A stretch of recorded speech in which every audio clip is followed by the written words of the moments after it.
All right, hello students. Now what I want to show you is how to submit your homework and teach you about what the proof of concept is.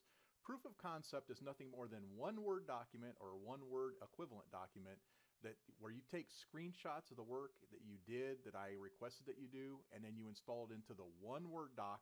You take the screenshots and you just paste them into the paper. And then normally at the end I have you do a little write-up on what you did.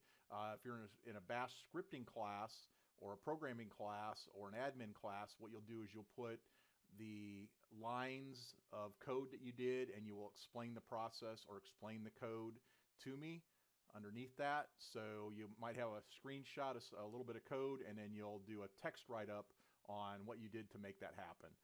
Normally the assignments start out pretty easy. The first couple I give you a little bit of leeway, but it's very, very important that you only submit one Word document in the Dropbox. I don't want to see 20 JPEGs, 20 bitmaps showing the work that you did. It must be one Word document. What I'll do if you submit 10 different files to me is you simply get a 0. I don't even explain why you got the grade you got because I expect you to watch this video and I expect you to understand it.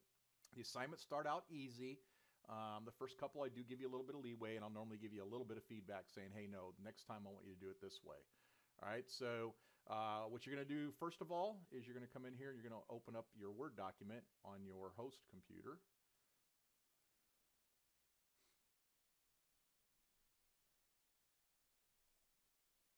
All right, so there's my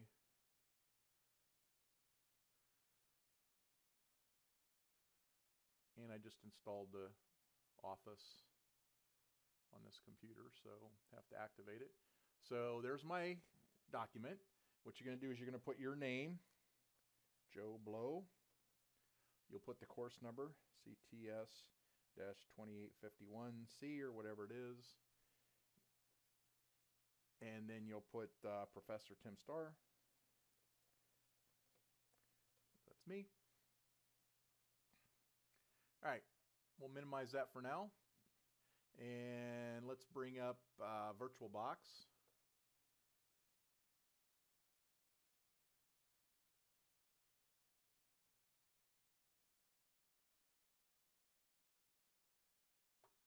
And we'll go ahead and we'll start it up.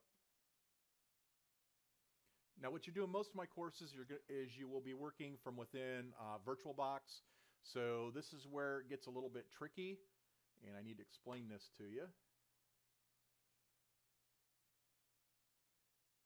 Now, when you submit your screenshots, one of the things that students do, look, I'm an old guy, all right? So I have to be able to see them easily. So you want to make sure that you give me a nice, good, crisp screenshot when you submit your work. If I have to do a lot of work on my end to grade your papers, especially if you're a late submitter, is I get really grumpy, and your grade will definitely reflect that. So if you make it easy, if you go through and you do everything the way I ask you to, and I hate to be asinine about this, but you're not in high school anymore, you're in college now. So we do have requirements, and one of my things that I need to do as an instructor and a mentor is I need to teach you how to follow rules. So it's very, very important that you follow the rules that your professor set forward. If you don't, then chances are you're not going to do very well in the real world. You need to look at all of your classes as a job, and you need to do what the instructors ask you to do, and you must submit them in a specific format. So right here I have Ubuntu. So let's say that I needed a screenshot of this.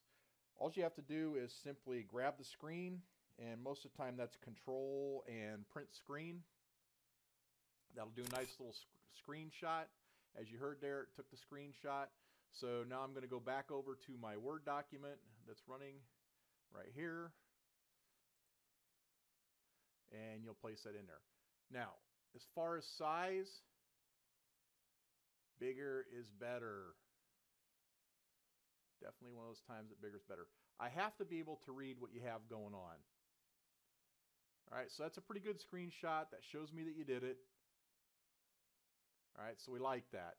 And then underneath here, if I've asked you to write some code or do something like that, what you'll do is you will, like let's say you're in a bash scripting class and I've asked you to write some code. I'm going to ask you to give me a couple screenshots showing the code, and then if if the code requires that there's an input or whatever the case is, you need to give me a couple screenshots, show me the input.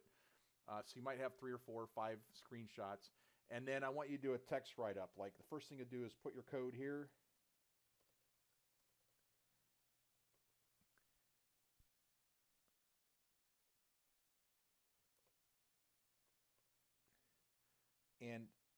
And explain each line of code and what it does, line by line. All right, you have to have that. That's part of what we call deliverable in the real world. When you have a project, you'll have deliverables, and your deliverables are each of the tasks that you're required to do. So you're going to copy and paste your code in there. A couple different ways to do that. You should be IT friendly, I would hope, because you're in IT science classes. So you should be able to zap that code in there, explain it line by line, and then do a little write-up at the end of what you did. Just a couple sentences on what you learned and why it's important in the real world. Now, if you're in an admin class, what you'll do is you'll put the instructions line by line, kind of like you're creating a tutorial, and you'll put the instructions, what they do, and then you'll do your write-up at the end on what the particular application or what the particular service was that you submitted. All right, so you're going to save all that, file, save as. So let's say that this was, I'm going to put it on my desktop to make it easy. All right, that way there's an icon. It's going to be Joe Blow. What your description's going to be is week 1 for this particular one, week 1 assignment. All right. What you call it, try to give it something that distinguishes it from other assignments. All right, so close that out. So right here is week 1 assignment. Now, I'm going to go ahead and I'm going to close out VirtualBox. We don't need it anymore. Now, you'll go to the Valencia website, and let's say this was my system admin class. You're my system admin class. You're going to start here. And you'll come down, it says week 1, and then right here is the drop box. You'll click on that. All right, explains what you need to do. Okay, now for week 1 in all my classes, it's simply a bio. You don't need to do screenshots of a bio. Just do a write-up, personal write-up on yourself. But as you get into the labs, you have to do the proof of concept, which was the whole purpose of this video. So you'll put it in here, you'll add some comments. All right, here's my assignment. Have a great day, Tim, blah, blah, blah, blah, blah, blah. And then you browse your computer. And if we go to desktop, there's week 1 assignment. All right, you click on that. You open it. Okay, and then you hit submit. And then what happens is that goes to my inbox. And it's a special inbox. It's my Dropbox inbox. Imagine my surprise. All right, and from there, I'll get a little message and it'll say that there's an assignment in. And normally what I do is I grade assignments on Sundays and Mondays. That's a pretty good time frame for me to do it. Throughout the week, sometimes on Fridays I might do it, but I found that most students wait until Saturday and Sunday to submit their homework. So I normally wait till Sunday and Monday to do it. It's just a lot easier on my end for managing resources. I will take a look normally on Fridays and see what's in there. It just depends on the classes and the students. It changes every semester, believe it or not. It's not always the same. But I found that most students are procrastinators. So if I check my end on Sunday or Monday, normally all the stuff's in and I can grade it. Now, if you submit an assignment late, I automatically deduct 10%. All right, back to that whole, and I don't want to hear the sob stories. All right, I've been teaching for 16, 17 years. I've heard every sob story there is. I don't want to hear it. It's your job. This is a job for you to go to school, so I expect you to turn your homework in on time. If you turn it in late, it's 10% off per week.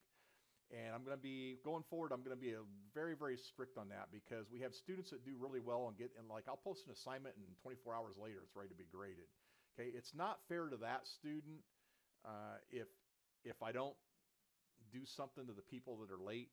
All right, plus if you were at work, working a real job, and I treat all my classes like a real job. You have to approach it like it's a real job. If you turn something in late at work, chances are you may not get paid, or your boss is going to be pretty upset. So look at me like your boss. All right, and I'm going to be upset if it comes in late. So you're going to get docked some pay, which in this class, which in a classroom environment is part of your grade. So I take 10% off per week, per week. So if it's 2 weeks late and you do good work, the best grade you're going to have is a C. So think about it. You'll hit submit, and then on my end it hits. So that's how to submit your assignments and the whole proof of concept thing. Thank you. Have a good day.